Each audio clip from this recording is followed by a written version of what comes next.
গোলাপ গাছ গাড়ার জন্য রেডি হয়ে যাচ্ছে বিশ্ব পরিবেশ দিবস উপলক্ষে।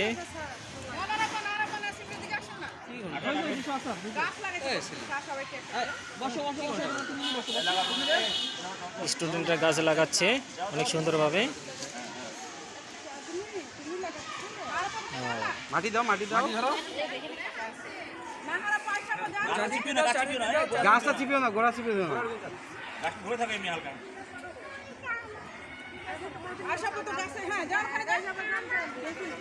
গোড়ায় লাগাও। আপনি গোলাপ লাগানো তো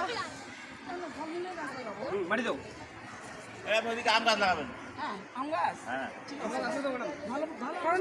দেখি এদিকে দেখো, এদিকে দেখো, সবাই দেখো, এদিকে হাসো, একটু হাসো। ঘাসগুলো দিও না রে। হাসো, পরে ঠিক করতেছে। এই যে স্যার, এই যে এইখানে